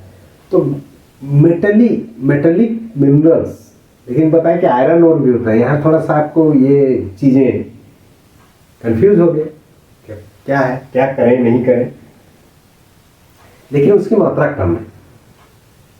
तो नियरेस्ट अबाउट अगर जो आंसर होता है उस पर आप चांस ले सकते हैं उसको। जो नियरेस्ट अबाउट में क्या है, मेटेलिक मिनरल का जो ऑप्शन है उसको आप एलिमिनेट कर दीजिए। थर्ड का ऑप्शन एलिमिनेट करें, क्योंकि 4 कंफर्म है, तो पहला में 4 नहीं है, तो ये तो 2 तो ऐसे पहले ही खत्म हो गया था। अब ये दोनों में हमको था कि कौन सा होगा कौन सा नहीं होगा, है ना, कौन सा होगा कौन सा नहीं होगा। हम पहला के बारे में हम नहीं जान रहे, कंफर्म ये ऑप्शन में है कि नहीं। ठीक है, 1 2 4 और है 2 एंड 4। इसका आंसर बताएंगे, लेकिन पहले आप जान लीजिए कि अब ये दोनों में आपको बहुत कंफ्यूजन हो गया, क्या करें नहीं करें। आप एकदम वो आपको की स्थिति में है, 50-50 चांस है। अगर आप नहीं जान रहे तो आप जो आंसर जान रहे हैं उसको आप कंफर्म वाला पर ले सकते हैं, रिस्क ले सकते हैं, क्योंकि यहाँ आप जो नेगेटिव मार्किंग है वो 0.25, तो वो 1/4 लगभग में, तो आप उसको रिस्क इतना लेके चलेंगे। तो आपको ये मालूम नहीं है कि इसका जो है 1 सही है कि नहीं है, लेकिन आप ये 2 और 4 को कंफर्म जान रहे हैं, 2 और 4 को कंफर्म जान रहे हैं, तो आप इसको टिक लगा के आएंगे। लेकिन ये मेरिन कंडीशन में, क्योंकि मेरिन का बहुत सा फॉसिल्स वगैरह या रेप्टाइल वगैरह ये इस गोंडवाना सिस्टम में देखा गया है, तो इस कंडीशन में ये आंसर ये होगा बी, इसका आंसर बी होगा। लेकिन मैंने अभी बार बार आपको कहा कि आप नहीं जान रहे हैं आंसर, तो आप इसमें रिस्क लेकर सी को लगाएंगे, तो हो सकता है कि ये सी आपका सही हो, चाहे नियरेस्ट नजदीक है ना। बहुत सारा आंसर में आपको दिखेगा, अलग अलग लोग एनालिसिस किए हैं उसमें नहीं है, लेकिन ये कुछ जगहों पर। अगला क्वेश्चन आपके स्क्रीन पर दिख रहा होगा, इंग्लिश में है question, which of the following is correct chronological order of the formation of the following state in India। तो ये तो 4 अभी यहाँ ऑप्शन है, तो जरूरी नहीं कि 4 का ही पूछे, लेकिन फिर देखिए इसमें ये भी क्वेश्चन में आपको कंफ्यूजन है, और इस तरह का अगर क्वेश्चन में जिसमें कि 2 आंसर है, हो सकता है जैसा कि इस कंडीशन में है, तो इसमें आप कोई भी लगाएंगे तो दोनों का होगा, क्योंकि इस तरह के जो आयोग है या उसको क्लेम होता है, तो वो या तो वो क्वेश्चन में सरकुम नंबर देता है या वो क्वेश्चन को डिलीट कर देता है। देखिए यहाँ क्या है, पहला है जैसे आपका पहला में सिक्किम, मिजोरम, गोवा और अरुणाचल प्रदेश, तो ये कब कब फॉर्मेशन हुआ। देखिए इसमें 2 स्टेट एक ही दिन फॉर्मेशन हुआ है, मिजोरम और अरुणाचल प्रदेश। ठीक है, आपका ऑप्शन में जैसे सिक्किम 1 में था, यानी कि सबसे पहले सिक्किम का हुआ, उसके बाद फिर मिजोरम का हुआ, फिर अरुणाचल प्रदेश का, फिर गोवा का, सीक्वेंस सही है। और डी में भी ये ऑप्शन, डी में ऑप्शन दिया हुआ है 1 4 2 3, 1 4 2 3, यानी कि सबसे पहले सिक्किम का हुआ, इसके बाद अरुणाचल प्रदेश का हुआ, उसके बाद मिजोरम का हुआ, उसके बाद गोवा का हुआ। अब बताइए ऐसे में अब क्या लगाएंगे? दोनों आंसर है इसका, सी और डी। तो इस तरह का जो प्रश्न है, ये प्रश्न में आपको घबराने की बात नहीं है। आप जो याद है इसको आप लगा दीजिए। इसमें आयोग में जब क्लेम होता है या तो इसको डिलीट करेगा या इसका सबको नंबर मिलेगा। तो इस तरह से क्वेश्चन से घबराने की जरूरत नहीं है। यहाँ मैं आपकी जानकारी के लिए भारत के जो डिफरेंट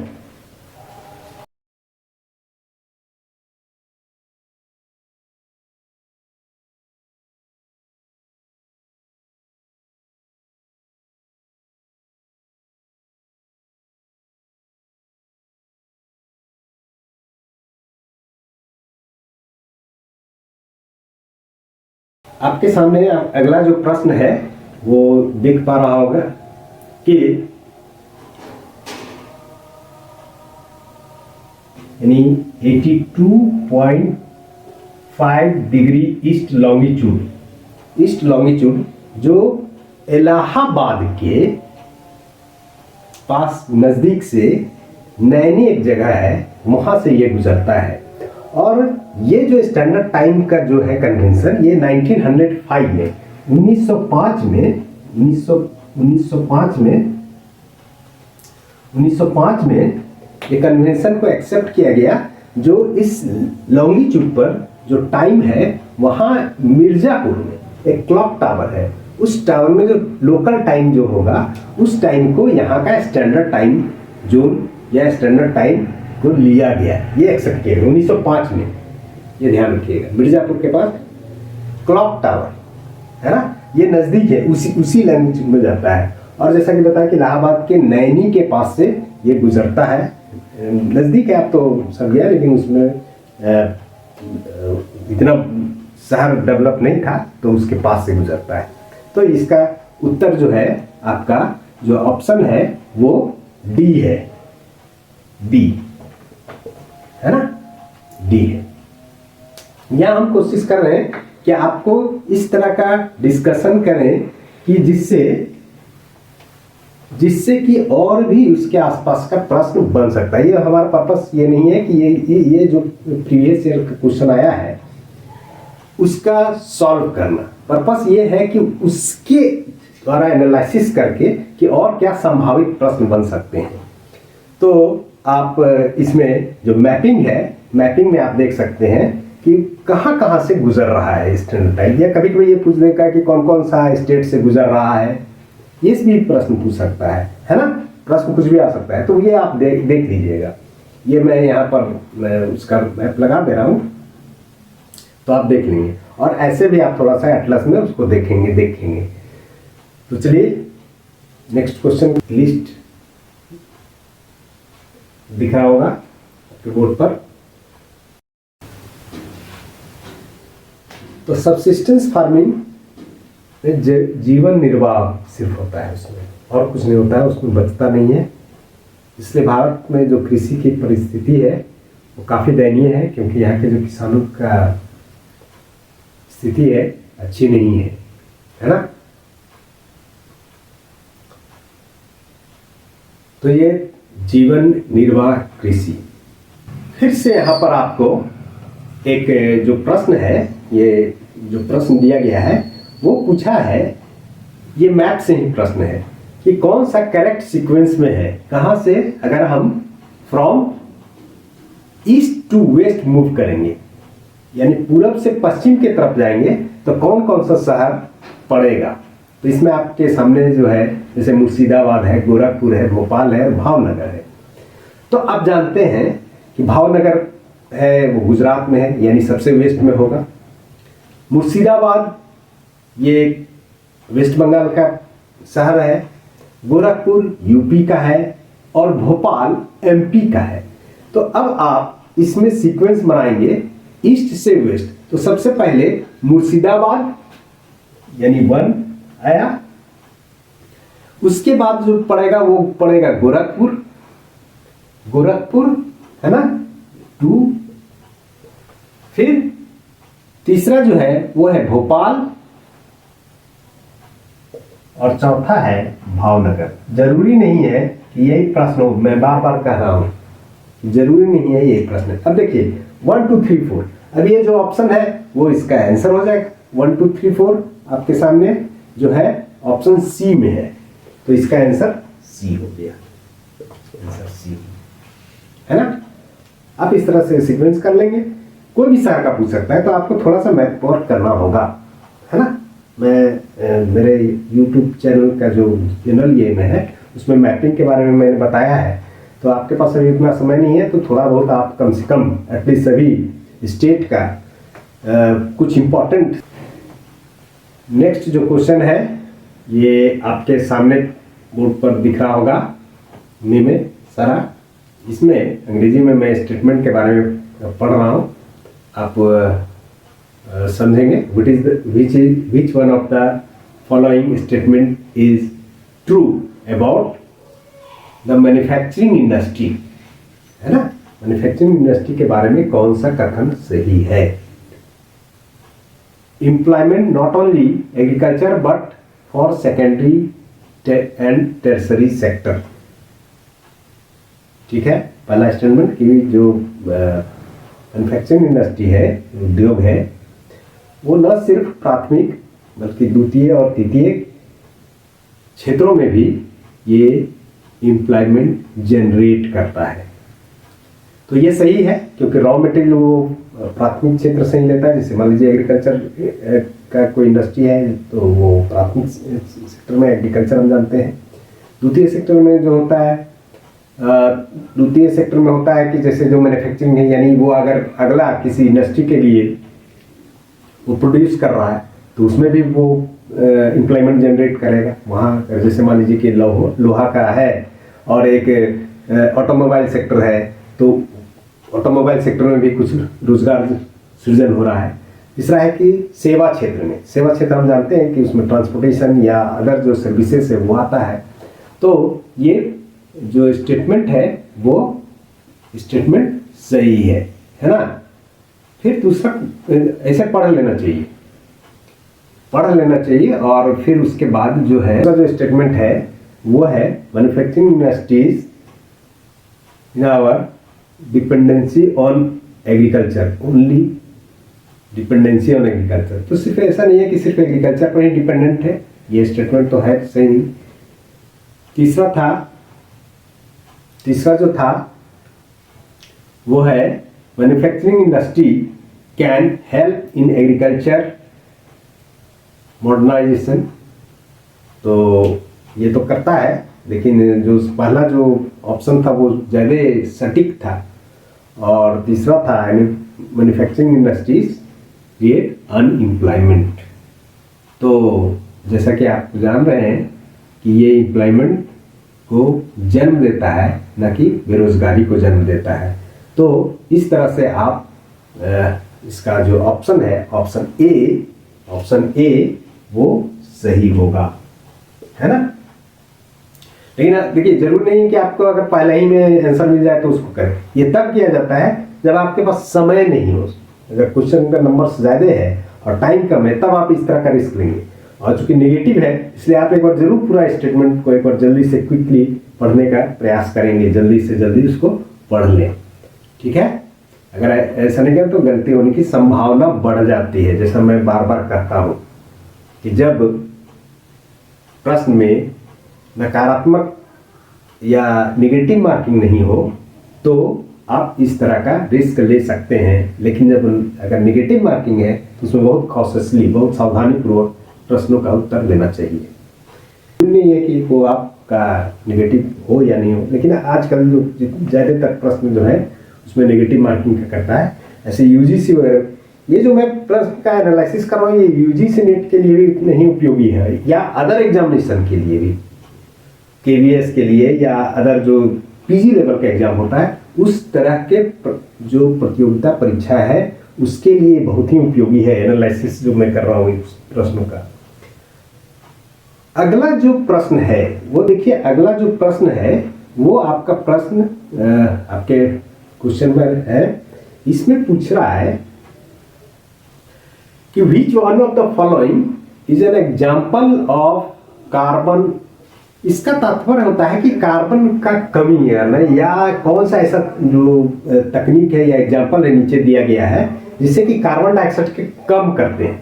इसका मतलब ये हुआ है ना, जैसे कि इसमें आपका हिंदी में लिखा हुआ है, हिंदी में लिखा हुआ है हालांकि कभी कभी पृथक्करण यानी अलग अलगीकरण करें, यानी कि एटमॉस्फेयर से इसको हटा रहा है, कम कर रहा है ना, ये इसका हिंदी में रूपांतरण किया गया है।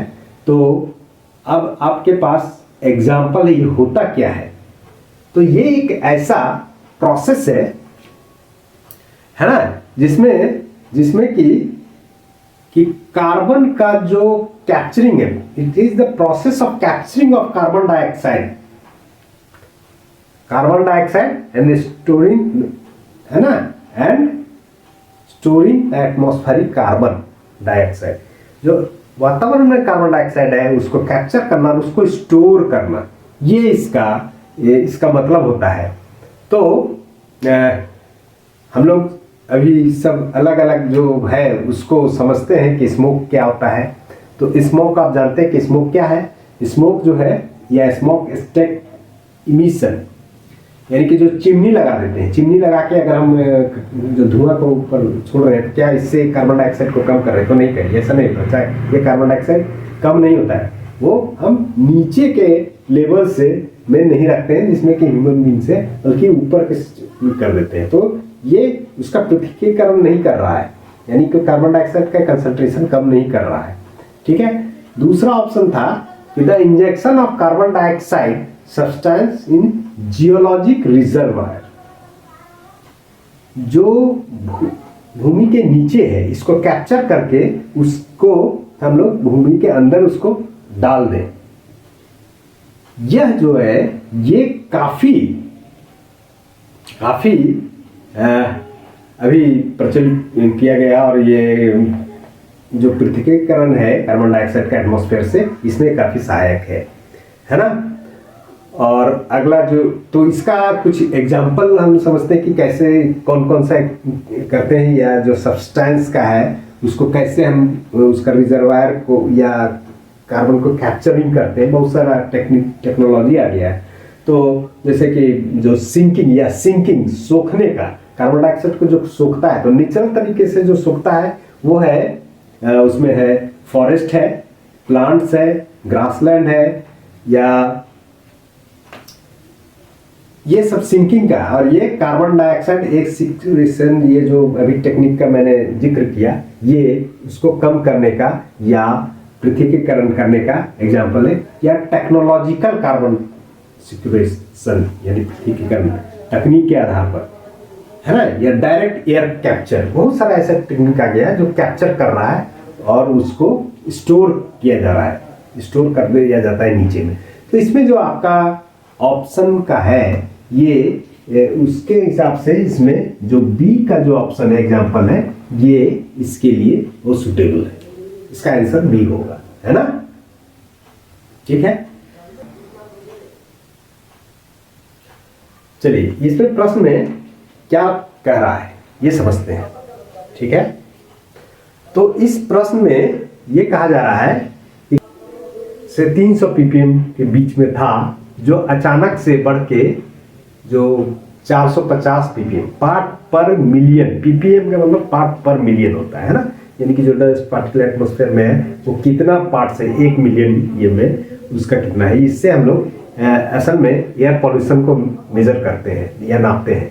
तो इसमें कौन सा एक कारक है नीचे जो दिया गया है जो सबसे मोस्ट रिस्पॉन्सिबल है, या उसको लोग ब्लेम करता है इसके लिए।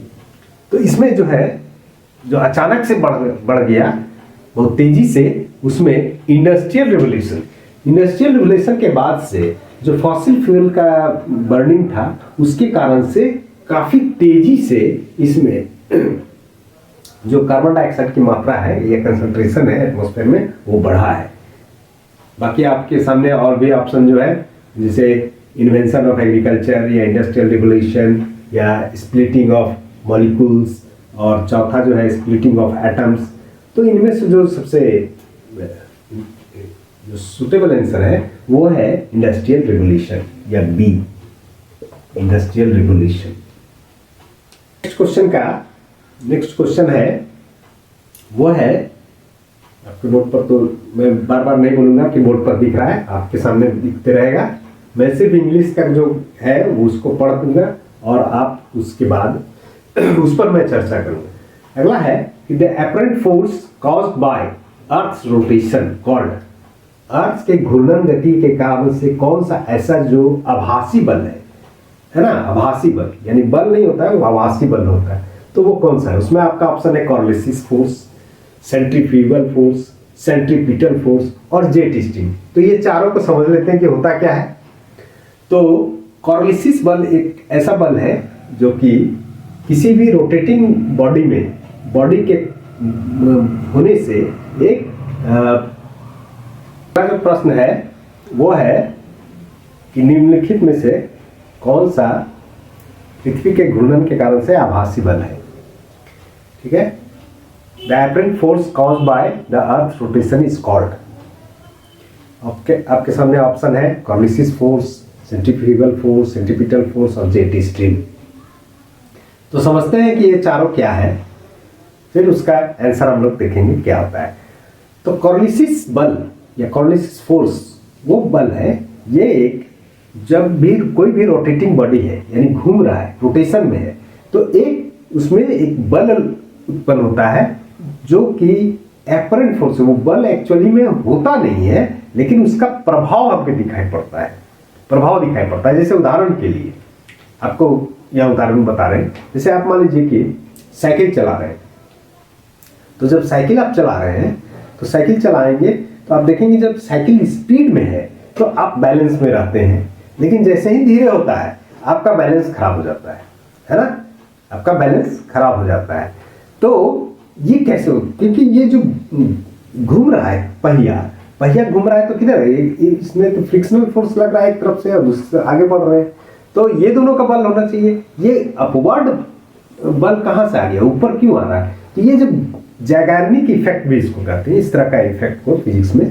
तो अगर इस तरह से कोई घूर्णन गति है, घूर रहा है, तो उस घूर्णन गति में उसमें वहां पर ये बल उत्पन्न हो जाता है।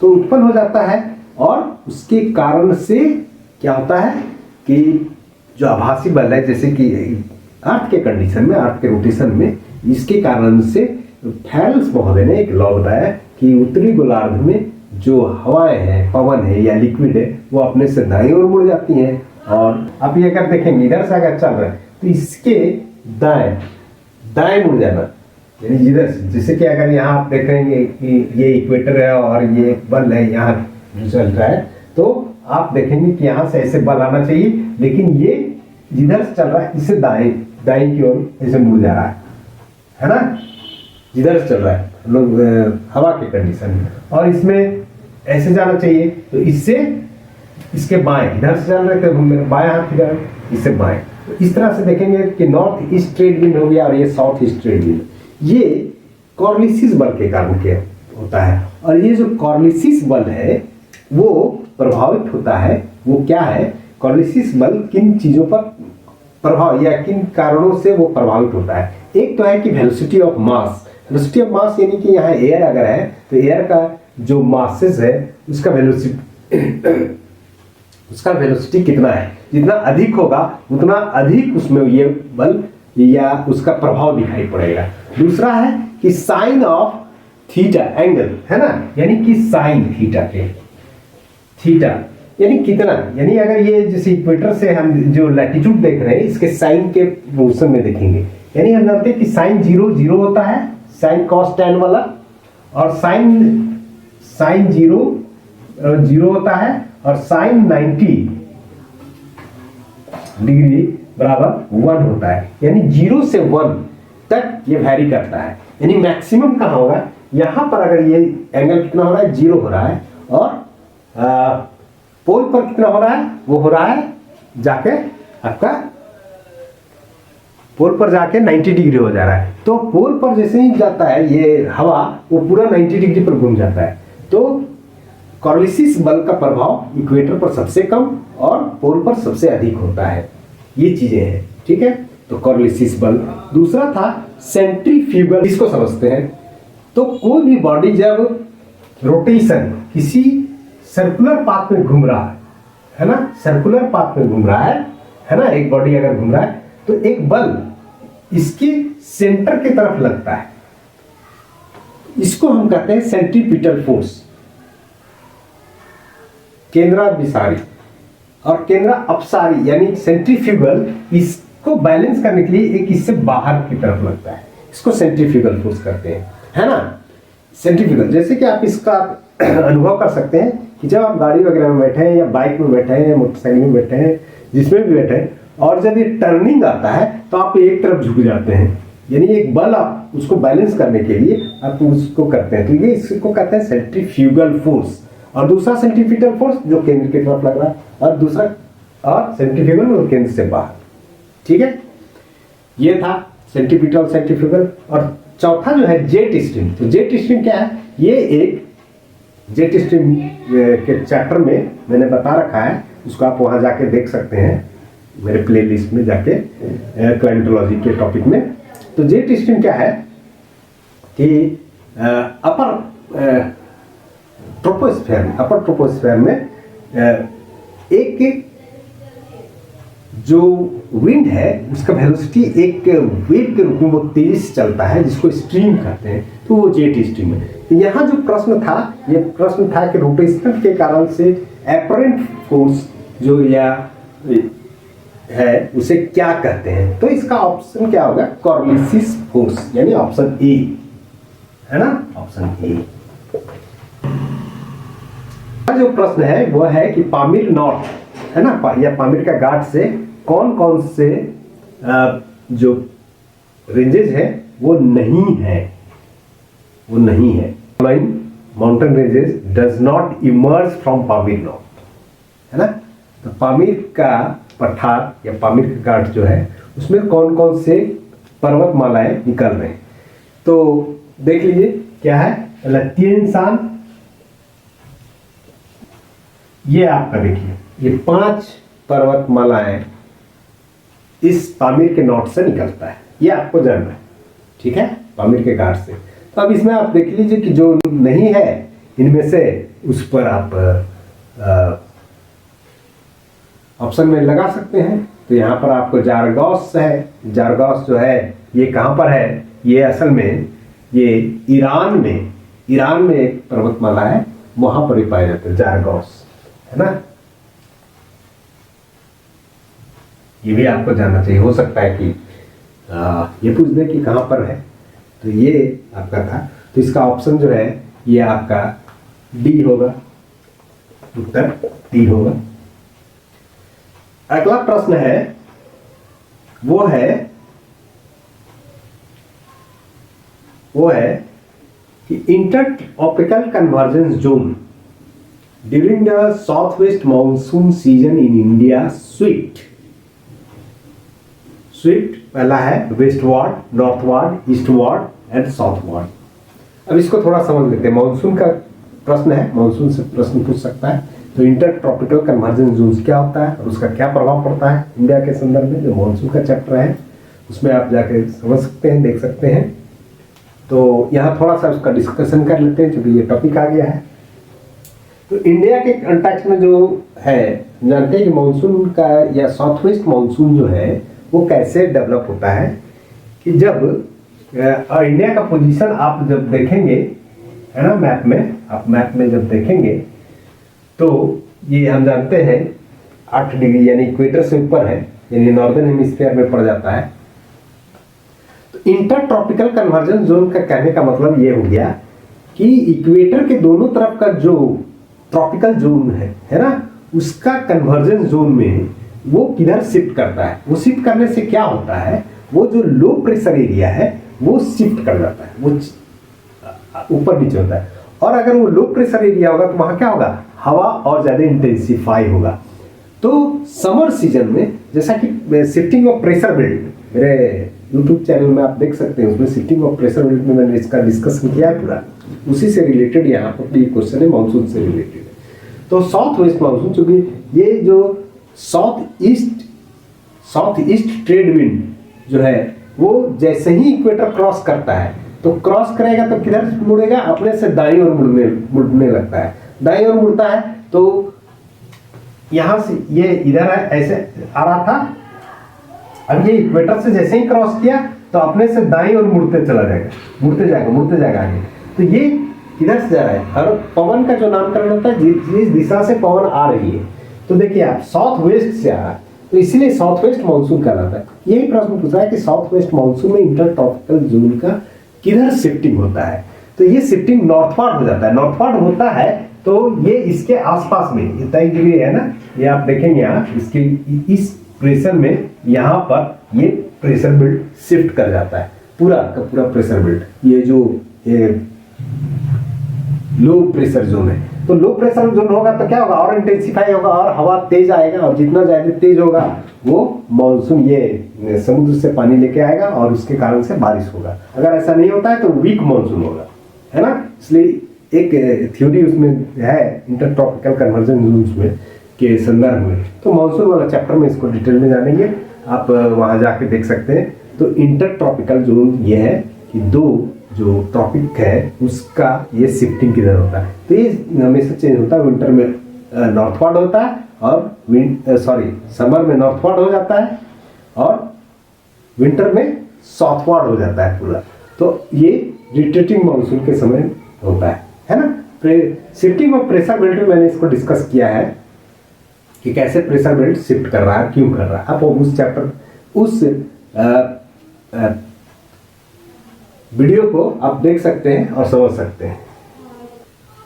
बी ये इसका आंसर होगा, नॉर्थवार्ड शिफ्ट कराएगा। चलिए अगला जो प्रश्न है, which of the following is most suitable diagram for representing the age sex structure of population. तो इसमें आपको 4 ऑप्शन दिया हुआ है, dot method, triangular graph, pie diagram और पिरामिड डायग्राम। ये चारों डायग्राम क्या होता है पहले इसको समझ लेते हैं, फिर इसका आंसर समझते हैं। तो डॉट मेथड क्या है, या डॉट मेथड से किसको दिखाया जाता है। तो डॉट मेथड जो है ये population distribution of rural area, Sten de Geer ने इसका ये किया था इस मेथड को। तो उसमें पॉपुलेशन, रूरल पॉपुलेशन को दिखाने के लिए इस मेथड का प्रयोग करते हैं, डॉट मेथड है ना। डॉट मेथड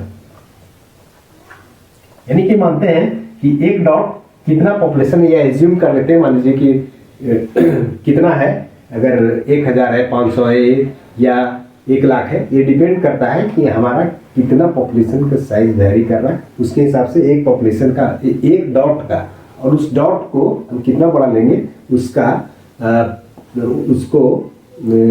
एज्यूम कर लेते हैं, और उसके हिसाब से जितना पॉपुलेशन है उतना उसका डॉट हम लोग लगाते हैं उस स्टेट में या उस कंट्री में या उस शहर में जो भी है, रूरल पॉपुलेशन को दिखाने के लिए। दूसरा है ट्रायंगुलर डायग्राम, है ना, या ट्रायंगुलर ग्राफ। ये क्या होता है, तो ट्रायंगुलर ग्राफ में